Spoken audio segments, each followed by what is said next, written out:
Caminhar por trilhas que ninguém ensinou. Aprender línguas que o coração traduz antes mesmo das palavras. E algumas vezes jamais serão ditas. Existe uma força feminina que nasce justamente onde o mundo enxerga fragilidade. E é nela que está a coragem de se reinventar todos os dias.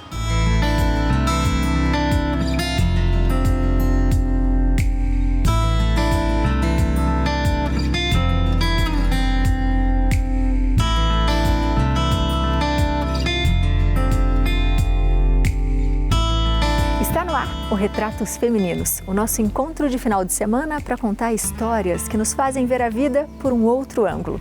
O bate-papo de hoje é com uma mulher corajosa que sempre viu potência onde muita gente enxerga limite. Como mãe atípica, ela percebeu que a vida nem sempre sai com os planos esperados, mas é nesse momento que a gente pode encontrar um propósito. A gente vai conhecer um pouquinho mais sobre a vida da palestrante, consultora em inclusão e acessibilidade, Rita Quester. Chega mais! Olá! Como vai? Prazer. Muito prazer. Que bom ter você. Que gostoso, Que obrigada, alegria. viu? Eu que agradeço, vai ser um privilégio poder falar com você e contar um pouquinho da nossa história. Eu tenho certeza que você vai inspirar muitas mulheres. E eu acho que muitas pessoas também vão reconhecer algumas coisas, né? E melhorar o nosso comportamento como sociedade, enfim. É isso, acho que a proposta é essa, né? É passar uma mensagem que muitas mulheres se reconhecerão e aquelas que não vivem o mesmo cenário de maternidade atípica também vão poder conhecer um pouquinho mais e ter mais empatia, mais aceitação por um mundo mais inclusivo. Acho que esse é o nosso objetivo. Com certeza. Podemos conversar? Claro, vamos lá. Então vamos lá.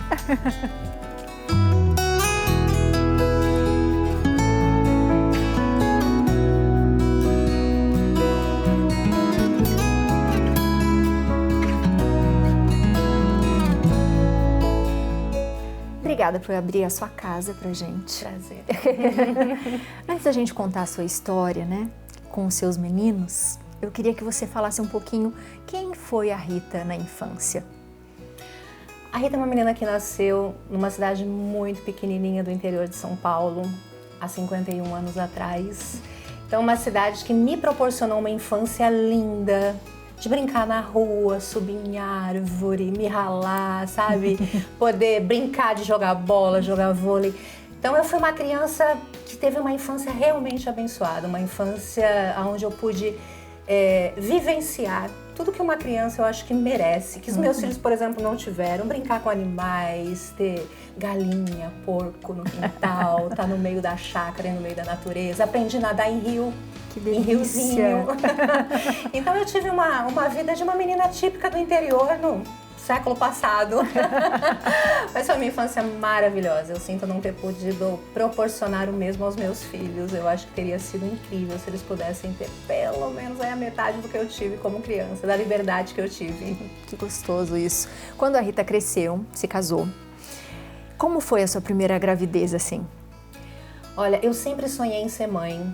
Sempre. Eu sempre quis uma família grande e eu me casei muito jovem. Eu me casei, eu já vivia com o meu marido informalmente, como a gente diz, morando junto desde os 19 anos e fui mãe aos 21. E eu sempre sonhei em ser mãe. Então, a primeira gravidez, ela foi absolutamente tranquila, uma gravidez que correu tudo muito bem. Eu estava muito apaixonada pelo aquele momento, pela barriga, pela chegada de um filho, né? Tivemos aquelas dificuldades, mãe muito jovem, muito novinha, né? Mas com uma rede de apoio maravilhosa. Minha mãe, ela foi, é e sempre será, eu falo isso pra ela, minha rede de apoio. Uma irmã também extremamente presente, a minha família sempre foi muito participativa na nossa vida, né? Então me apoiaram bastante e foi o que fez com que fosse um momento ainda mais suave, mais gostoso. Você falou da sua mãe agora, eu senti que você se emocionou um pouco. O que você mais aprendeu com a sua mãe ao longo da sua vida? A minha mãe, ela é muito suave. A minha mãe, ela sempre se colocou numa época, porque eu sou de uma geração né, em que as mães nos educavam, né? A mãe sempre foi muito presente no dia a dia da família. E a minha mãe sempre se colocou muito como minha amiga, né? Como aquela ouvinte, conselheira, mas acima de tudo, ouvinte. A minha mãe, ela sabia ouvir sem julgar e ela educava de uma forma através de conselhos muito generosos, sabe? Então a minha mãe, ela sempre foi muito doce. E eu falo que eu puxei mais o lado do meu pai, que meu pai já é mais severo, né? Mais sério. E a minha mãe, ela trouxe um pouco de suavidade na minha vida. E eu aprendi a ser mãe pelo exemplo dela. Então, também procuro ser uma mãe muito próxima, muito carinhosa, ouvir muito os meus filhos, estar muito presente na vida deles, porque a minha mãe ainda é muito presente na nossa vida, ela nunca esteve distante, ela sempre esteve muito próxima e ela me ensinou generosidade e amor. Eu falo que o que eu conheço de amor vem de berço, vem da minha mãe. Se eu pudesse resumir a minha mãe, amor. A minha mãe, ela é sinônimo de amor, é uma pessoa incrível.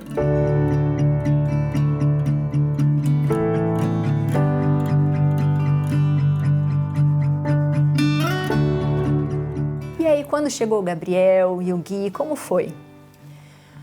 O Gabriel, que é o meu filho do meio, o Gabriel foi muito esperado também. A gente esperou 5 anos para a vinda dele, porque queria curtir o Matheus e que ele já fosse maior. E o Matheus pedia muito um irmão. Ele pedia demais. Ele sempre foi uma criança fora do padrão. E a gente não sabia o porquê. O Matheus é um nível 1 de suporte e nós não entendíamos, mas o Matheus era uma criança que todo mundo percebia que ele era muito diferente, muito sensível, muito conectado com coisas sutis que nós às vezes não percebíamos e ele captava no ambiente. E o sonho dele era ter um irmão. E aí nós planejamos e quando ele estava para fazer 5 anos, nós decidimos então que era hora de ter um segundo filho e veio o Gabriel. O Gabriel, ele veio completamente diferente do Matheus, muito quietinho, um bebê que não chorava, aparentemente não sentia reação de dor. Sabe aquela coisa de criança tem cólica, criança chora muito? Ele não, ele era uma criança que ele quase não emitia som. E aí veio o Gui.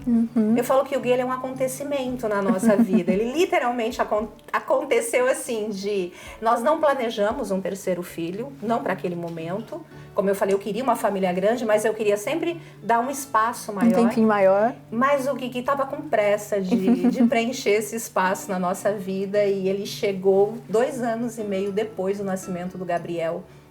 E, curiosamente, a chegada do Guilherme foi a manifestação do autismo na nossa família. Então, o Gui, ele é um marco na nossa vida em todos os sentidos, né? Ele veio para completar essa família grande que eu tanto sonhei, mas ele também foi um marco, foi quando a gente começou a nossa jornada do autismo, foi exatamente na chegada, foi nos últimos 2 meses de gestação do Guilherme. E como foi para você identificar, entender isso? Porque você já passava como mãe em algumas situações e falava, isso é diferente. Como é que era esse sentimento? No final da gestação do Guilherme, do meu caçula, o Gabriel ele começou a regredir em alguns aspectos, especialmente na linguagem. O Gabriel ele já era um bebê que quase não emitia som, como eu disse, mas ele teve aqueles marcos em que ele começou a balbuciar, falar um mamã, papá, e com 2 aninhos ele quase não falava. Mas no final da gestação do Guilherme, a gente percebia, além de um ciúmes muito grande de mim, né, da barriga, ele ficou 2 meses sem emitir nenhum som, 0 som, 0, nada. E aquilo chamou muita atenção, mas aí o pediatra falou, Rita, é a gravidez, é ciúmes. Mas quando o Guilherme nasceu, poucas semanas após o nascimento do Guilherme, eu me deparei com a situação que foi quando eu percebi que ali não era mais ciúme, já era realmente alguma coisa muito severa, porque eu estava amamentando o Guilherme na sala, o Gabriel e o Matheus estavam no quarto assistindo o desenho, e o Matheus veio falar comigo e de repente eu comecei a ouvir um barulho muito forte, oco, sabe, batida, quando você dá murro na parede.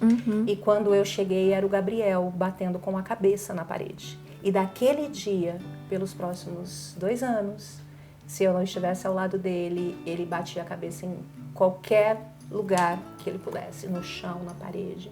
E ali foi quando a gente percebeu de fato que havia algo muito sério. E foi quando o pediatra me encaminhou para uma para que a gente fizesse uma neuropediatra, né, para que a gente fizesse uma avaliação. E o Guilherme tinha pouco mais de 2 meses de vida quando ela falou para mim que o meu filho mais velho, ele era autista, nível 1 de suporte, autodidata, inteligentíssimo, brilhante, mas autista. O Gabriel era um nível 3 de suporte, que na época chamava-se de autismo severo. E ela falou para mim que o meu bebê seria o mais comprometido de todos os 3. Então, que a tendência era sempre ir aumentando o nível de suporte de acordo com cada filho que eu tivesse. E foi assim que eu descobri, então, que eu tinha 3 rapazes, né? 3 crianças naquela época, 3 bebês autistas. E foi ali que tudo começou, a nossa jornada começou e ela segue até hoje. Olha, a gente está conversando aqui um pouquinho sobre a história da Rita. Eu acho que você de casa está curioso para saber um pouco mais. A gente ainda vai perguntar mais sobre ela também, mas é depois do intervalo, pode ser? Claro, com certeza.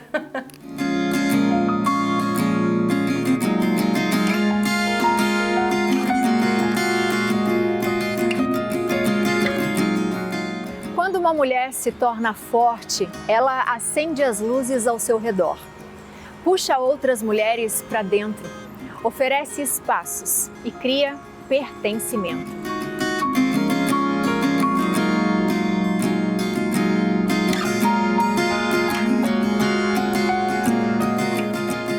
Nosso programa está apenas começando. Aproveite e siga as nossas redes sociais, @Programa Retratos Femininos. Vamos dar um breve intervalo e daqui a pouco a gente volta.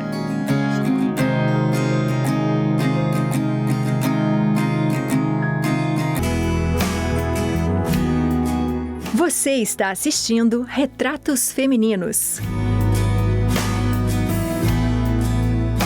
Voltamos com o nosso Retratos Femininos, que hoje conta um pouco da história da Rita e dos seus 3 meninos aqui na casa, dos seus 4 meninos. Sim, meus 4 rapazes.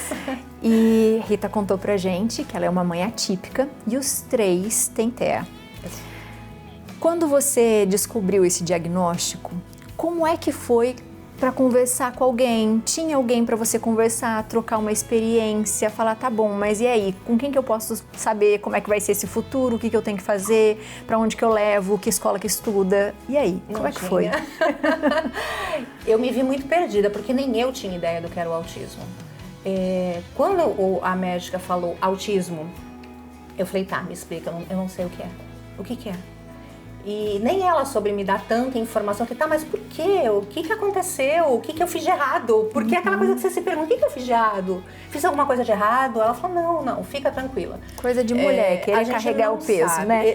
Porque a primeira pergunta é, eu poderia ter evitado? Foi alguma coisa que eu fiz ou deixei de fazer, né? E aí ela falou, não, fica tranquila, não existe uma causa ainda definida. E nessa época, você imagina, meus filhos hoje são adultos, o meu mais velho está com 30 anos, eu tenho um de 25 e um de 23. Então o autismo veio há 23 anos atrás para mim.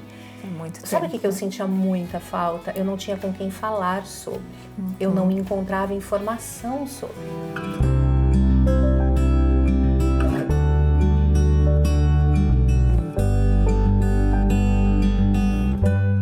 Quando você vai relembrando tudo isso que você passou, o que que passa na cabeça? Porque a gente sabe que as mães se culpam o tempo todo por tudo, né? Você mesma, a primeira pergunta que você é o que que eu fiz de errado, sim, né? Sim. Na hora que você estava com eles e sentindo tudo isso, não batia uma exaustão? O que que acontecia com você, o seu coração? Como que era? Você imagina quando você se depara com o diagnóstico de que seus 3 filhos estão dentro do espectro? Eu não tive tempo para luto, só para luta. Eu não pude ter luto, eu tive que ir à luta. E durante pelo menos uns 3, 4 anos da minha vida, o meu maior sonho era dormir. Era ter 4 horas de sono, então era muito exaustivo. Eu não gosto de romantizar a maternidade atípica. Eu falo que a jornada ela pode ser linda, sim, porque tem muita coisa linda nesse processo, mas a beleza está nas conquistas dos nossos filhos e não no autismo, porque o autismo não é bonito. A maternidade atípica, ela é uma luta, até eu entender que eu não precisava lutar todos os dias e o tempo todo, tá? Porque ser guerreira cansa. Aquela armadura pesa e a gente tá sangrando e se machucando o tempo todo. Mas eu tive muitos momentos de exaustão, muitos momentos de olhar para eles e falar, será que eu aguento? Será que eu dou conta? Né? Mas aí você olha e fala assim, são 3 que dependem de mim, eles são a minha vida. Eu quis tanto ser mãe que eu comecei a chegar num ponto de entender que a maternidade, ela veio para mim como uma missão mesmo. Uma missão de você vai ter 3 filhos muito especiais na sua vida, que vão te ensinar muita coisa que a maioria das pessoas simplesmente não observam mais. Eu nunca vou me esquecer que o Gabriel, quando parou de falar mamã, com menos de 10 anos, só me chamou de mamãe aos 5. Aquilo foi uma alegria, foi uma conquista. Então, é olhar para essas coisas que são tão sutis para a maioria e tão valiosas para quem não tem. E quando a gente conquista é tão precioso. Então, a exaustão, ela aconteceu e assim, em alguns momentos da gente... Porque no começo a gente se abandona, né? Se anula. Eu fiquei só mãe cuidadora. E é muito difícil ser mãe cuidadora. Tem algum momento, você falou do Gabriel agora, que você lembra e que você foi mais surpreendida do que você imaginava? Porque surpresa deve ser todos os dias, algo novo, diferente. Não dá para esperar algo, né? Ela acontece. Você tem alguma coisa que você passou e que você lembra sempre e fala, gente, que gostoso, que foi essa sensação, que saudade, talvez? Eu acho assim, o Gabriel, como é o caso mais severo, as conquistas dele sempre foram as mais longas e demoradas de acontecer, né? Eu me lembro que ele tinha mais ou menos ali uns 13 anos, que ele estava saindo da infância, entrando na adolescência. E aí um dia ele virou e falou assim pra mim, mamãe, eu agora sou um homem lindo. Aquilo me marcou demais, ele falar, agora eu sou um homem lindo. Foi uma virada de chave pra gente, foi muito especial. E quando você decidiu ajudar mulheres? Desde o primeiro dia. Essa vontade, sabe, de querer mostrar para essas mulheres que nós somos muito mais do que mães atípicas. Nós também somos mulheres, nós podemos ser muito mais do que cuidadoras, mas que a gente tem que aprender a respeitar também os nossos limites e nos apoiarmos e aprender a olhar para todas as situações, não olhar para a escuridão, mas procura um pontinho de luz, porque toda escuridão tem um pontinho de luz. E se a gente focar nele e aquele for o nosso objetivo, a gente vai caminhar para, sabe, para um cenário melhor. E foi ali, desde sempre, eu procurei fazer isso, até como uma terapia para mim, porque já que eu não fazia terapia com profissionais, era também a minha forma de curar as minhas feridas. Era compartilhando, exato. Era colocar para fora as minhas dores e isso ajudava a curar as minhas feridas e eu percebi que ajudava também a curar a ferida de outras mulheres. Então, foi um caminho natural, né, de sobrevivência. E aí você tem um instituto, escreveu um livro. No livro você conta a sua história, como é? É um livro que eu falo de autismo, mas eu falo da transformação que é possível existir na maternidade atípica. Tanto que o livro chama Mãe Antifrágil, porque nesse processo ou você se fortalece ou você sucumbe. O que é inclusão? Inclusão é aceitação. É aceitar o outro na sua essência. Ninguém é igual a ninguém. A inclusão, ela passa por todos nós. Ela toca todos nós de formas diferentes. Agora, quando a gente fala na inclusão da pessoa com deficiência, ainda é um tabu muito grande. Porque a gente sempre quer trazer esse lado do eu olho para o outro, eu penso no outro, eu aceito o outro, até que o outro passa a estar no mesmo ambiente que eu. Porque enquanto ele não te afeta, é muito bonito o discurso. Mas quando você tem que conviver, quando você tem que interagir, é ali que a gente enxerga a verdadeira inclusão. É a pessoa ser capaz de olhar para o outro como igual e, ao mesmo tempo, entender todas as diferenças. E não como fraqueza ou como sou melhor do que você porque sou capaz de. mas como você é diferente em alguns aspectos, assim como eu sou diferente de diversas outras pessoas, e ainda assim podemos conviver juntos e aprendermos um com o outro. Então eu enxergo dessa forma. O que a Rita mais deseja? Olha, teve momentos em que essa pergunta traria uma enxurrada de coisas junto. Hoje o que eu mais desejo de verdade é que os meus filhos realmente possam ter uma vida feliz.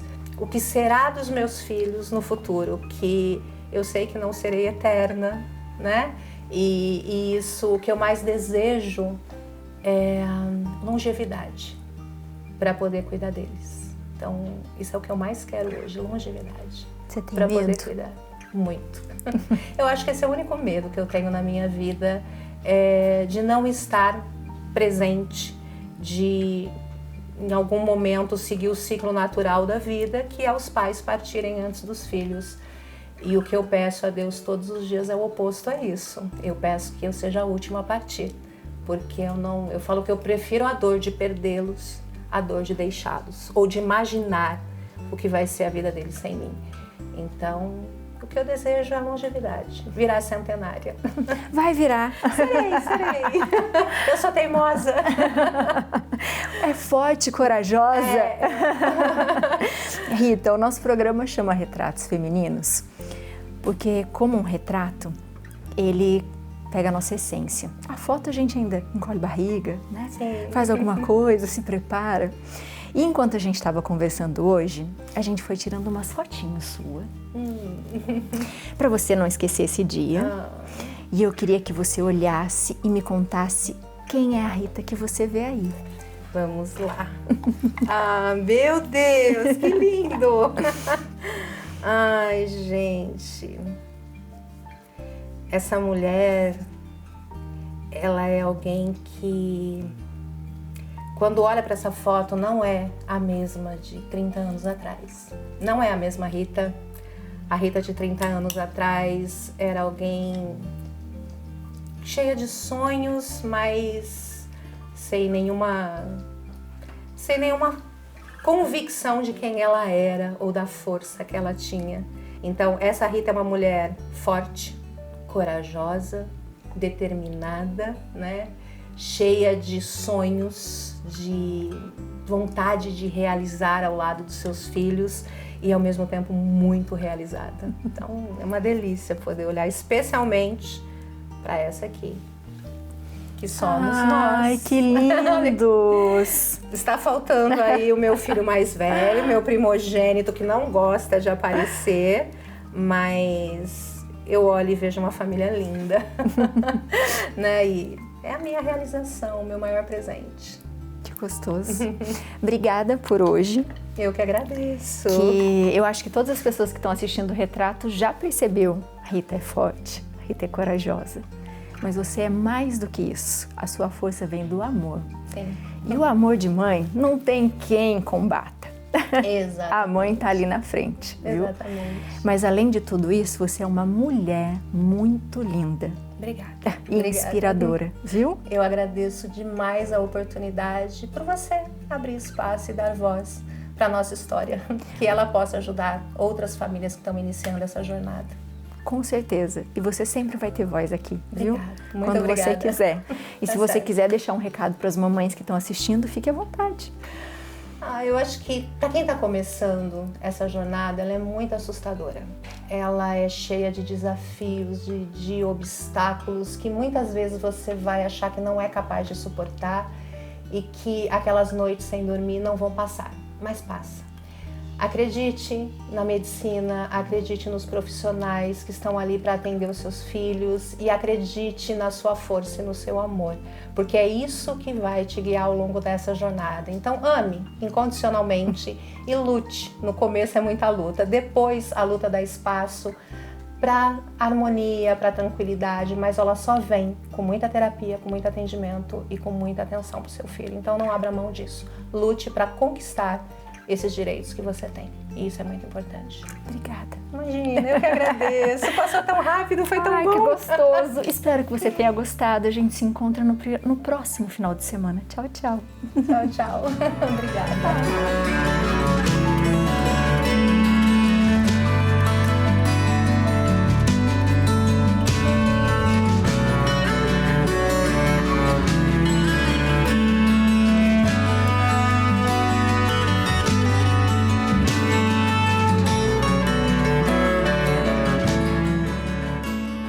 A maior força do mundo é o amor que uma mãe sente.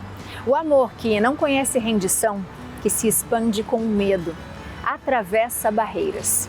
E é esse amor que amplia horizontes e exige inclusão, onde antes havia indiferença.